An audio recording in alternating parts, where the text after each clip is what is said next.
Simon, do you see this woman? What a crazy question. From the moment she stepped through the door, every person in the room saw her.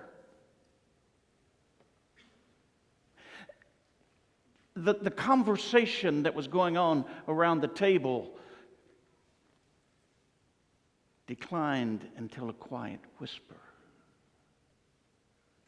And as she made her way around the edge of the room, every eye followed her every move. Now, it wasn't hard to see her because at the banquets of those days, the people who were at the banquet sat around a table that was not this high, but was rather about the height of this platform. And they would recline, quote, at the table. That is, they would lay on their left side, leaning on their elbow, which was on a cushion, and use their right hand to reach up to the table to get something to eat. Now, reclining that way meant that their feet were sticking out towards the wall. So those who were eating were low. And so it was easy to see this woman as she made her way around the room. Now, it was not uncommon in those kind of banquets for someone to come in off the street who was uninvited. The guests sat around, laid around, reclined around the table. But those rooms were open, those banquets were open to anyone from the street who wanted to come in and hang out around the walls, leaning against the walls, listening to what is being said, watching what's going on. That will back the next day and tell their neighbors that they were on the know of what was happening with the wealthy people.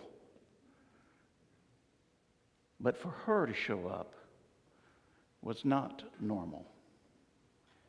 The gospel writer says she was a sinner.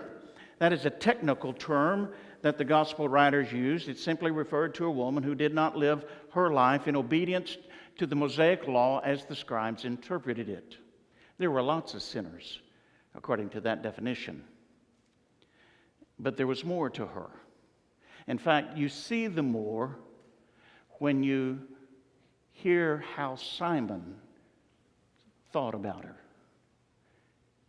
He was critical of Jesus because he said if this man were a prophet, he would know what kind of woman this is that is touching him. You see, the reason everyone was watching so closely was because this woman was a woman whose livelihood was made by selling her body to men for sex. She was a prostitute. And it was highly, highly irregular for a woman of the street to come into the home, especially of a Pharisee.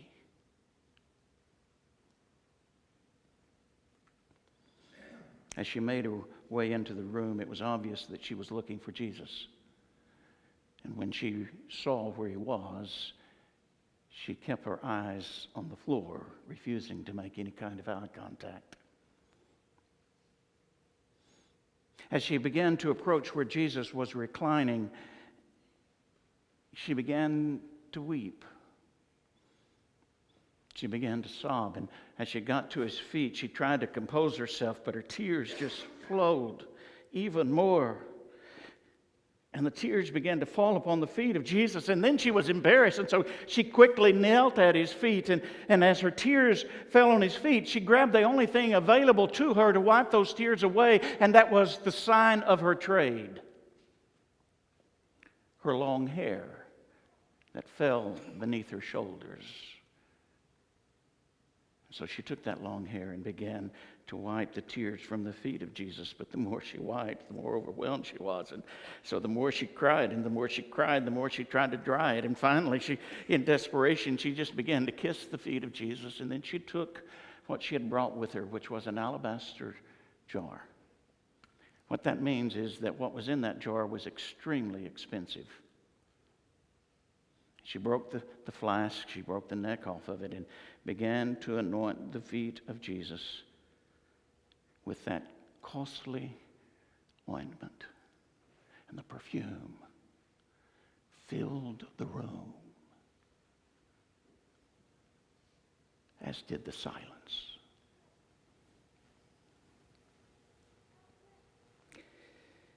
It was Jesus who broke the silence. He said, Simon, as my host, there's something I'd like to say to you. And the original says that Simon gulped. Simon wasn't real eager to hear what Jesus has to say, because you see, Jesus had a reputation with the Pharisees that quite often when Jesus and them interacted, they came out, well, not looking so great, maybe with a little egg on their face. And so how could he refuse his special guest? And so he said, okay. And so Jesus told the story of two men who were debtors. They both owed the same man, but one of them owed him 3 years of salary, 500 denarii, and the other only owed them 2 months' worth of salary, that is the 50 denarii. Some think that the 500 denarii, the 3 years' worth of salary, was a reference to the woman. And the 2 months' salary, the 50 denarii, was a reference to Simon. And the heart of the story is the contrast between those two amounts. But I want you to see something. If all you do is see the deep contrast between the two amounts, you miss a great truth. Neither one of them could pay him. The issue was not how much they owed. The issue was that they could not pay. The guy with 2 months' debt could not pay it. The woman with 3 years of debt could not pay it.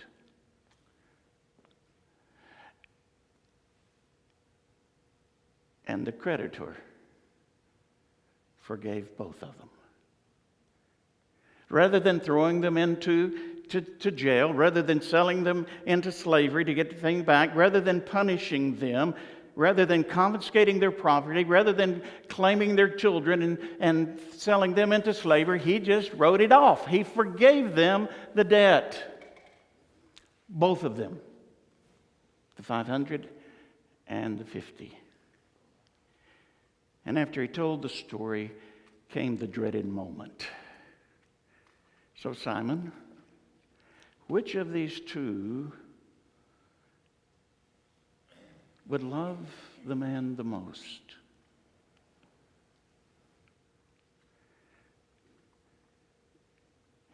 Simon was hesitant to answer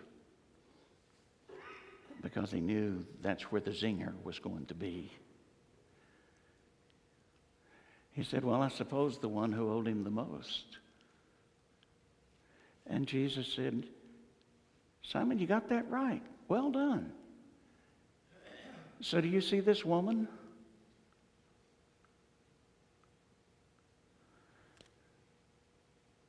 Did he see the woman? What a crazy question. Everybody in the room saw the woman from the moment she came in. But the reality is that Simon did not see the woman. Simon did not see a person. Simon did not see a woman, an individual. What Simon saw was someone whose lifestyle he disapproved of. What Simon saw was someone that he considered less than him. What Simon saw was someone that he could dump his and condemnation on. What Simon saw was a target for his scorn. He did not see the woman. And he certainly didn't see the woman that Jesus saw. Because Jesus saw a woman. But not just a woman whose heart was full of love and joy and gratitude. A woman who loved deeply and gave generously and freely out of that love. And so Jesus told this story of the two debtors in order to help Simon see the woman that he could not see, and in order to help Simon see why he couldn't see it.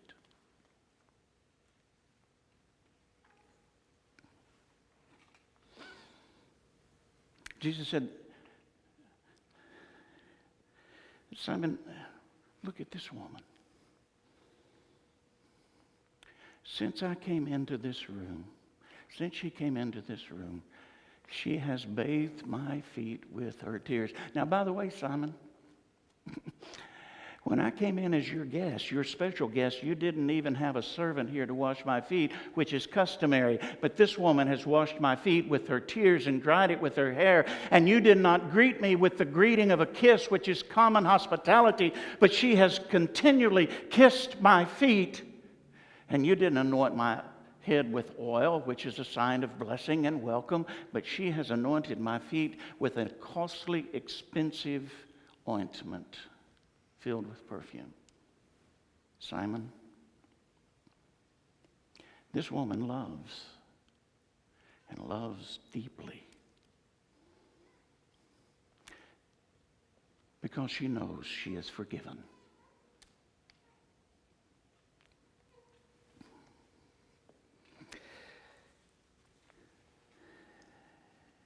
As I look at this story, there are three thoughts that come to me. 3 lessons, 3 truths, whatever way you want to say them.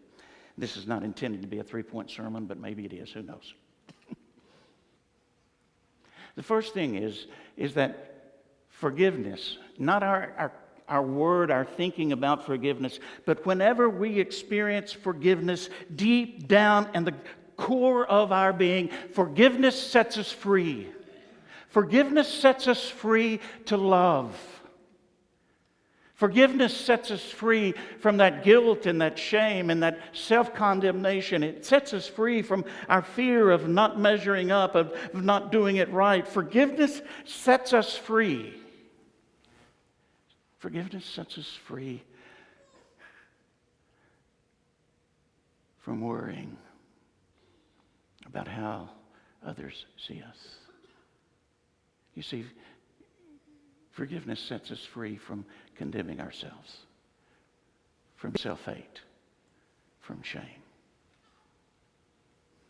And when forgiveness sets us free inside and the way that we view and treat ourselves, it changes then the way we view and treat others. You see, the reason we like to judge is because of that guilt and shame with which we live, that sense deep inside of ourselves that we're afraid that we're no good, that we're less than, that we're flawed in some way, and that we'll never measure up. And so one of the ways we try to deal with that pain is to look at others and see how they do it worse than we do, how their behavior is worse than our behavior. And so as long as we can look at their failure, we can feel okay about ourselves. But you see, when we experience forgiveness deep inside, it cleanses that sense of guilt and shame. And we don't have to worry about whether we're okay or not, because we know that we've been embraced as we are with God's unconditional love, that we have been claimed as God's beloved children. And so we don't have to compare ourselves to others anymore. We don't have to use others to feel good about ourselves. And so forgiveness sets us free, not just from guilt and shame about ourselves, but it sets us free from guilt and shame, from using guilt and shame against others. It sets us free not to judge others. It sets us free from condemning others. Forgiveness sets us free to love. And that's what Jesus wanted Simon to see in that woman. Forgiveness has the power to set us free. But there's a second truth, which is the flip side of that truth. It is what we see in Simon. And that truth is that when we get out of touch with our need for forgiveness, we struggle to love. When we get out of touch with our need for forgiveness, then our love becomes restricted and calculated, and we only love those of whom we approve and those who are like us. When we get out of touch with our need for forgiveness, we judge and we condemn. We find fault. And we use other people as the target for our scorn.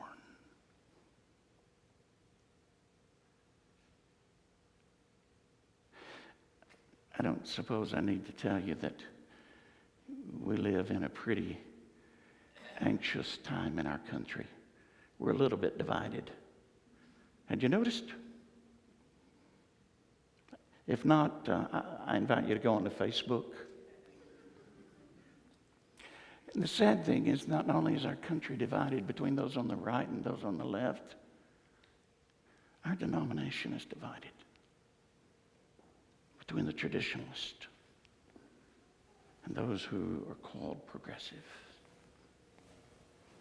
And those two groups are fighting it out even as we speak in St. Louis. I saw a video yesterday from St. Louis. We have some of our people up there from our conference, and I saw a video of one of them. On this side were the traditionalists out on the street. Not inside, out on the street as a witness to all the world to see. And on this side were the progressives with their rainbow colors. And so the traditionalists got out a megaphone and began yelling at the other side and telling them how wrong they were. And what breaks my heart is that those on the other side, the progressives, began to yell back. That's what we've been doing since 1972. Yelling at each other.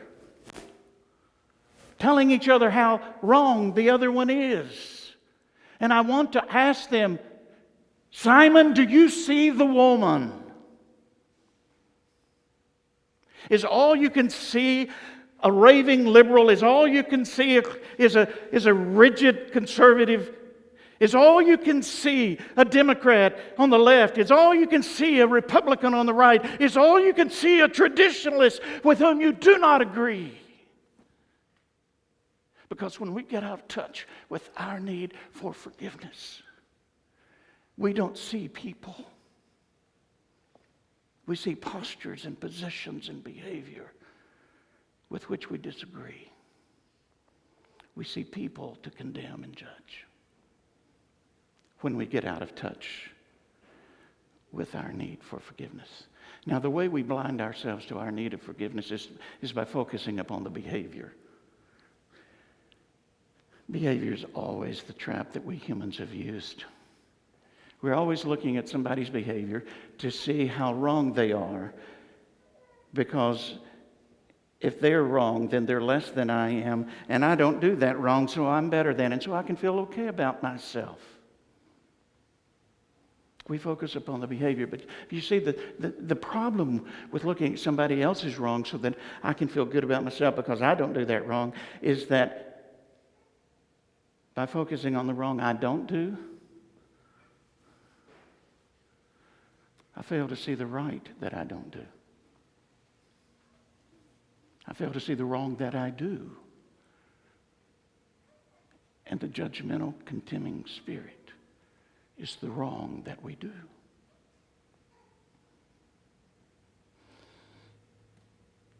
Sometimes we flip the coin over and we look at our own behavior and what we do right.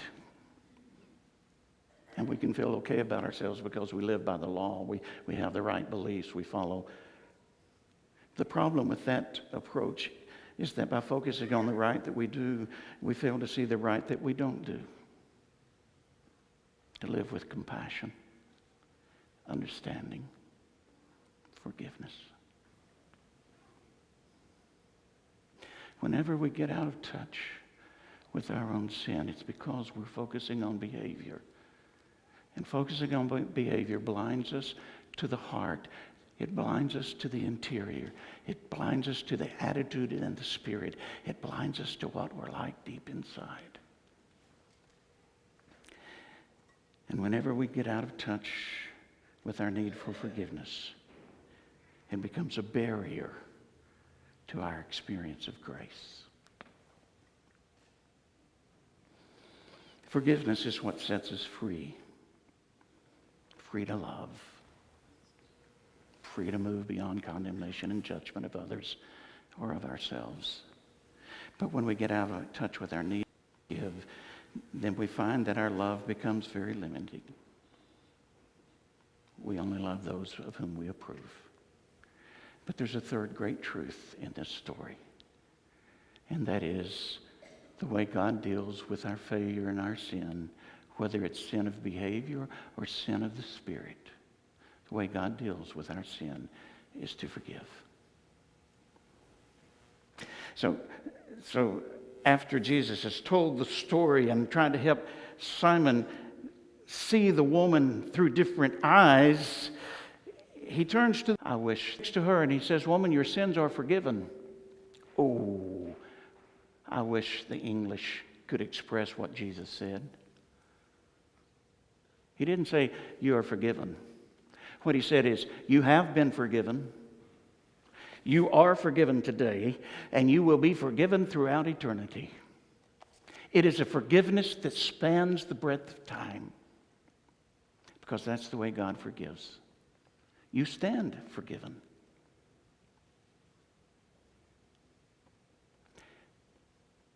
And it sets you free. It is that deep forgiveness that cleanses the shame and the guilt inside of us that sets us free to love. But when we get out of touch with our need for forgiveness because we're so focused on behavior, we'll struggle to love. We'll judge and condemn. But the good news is, the way God deals with our brokenness, our inabilities, our struggles, is to forgive. Thanks be to God.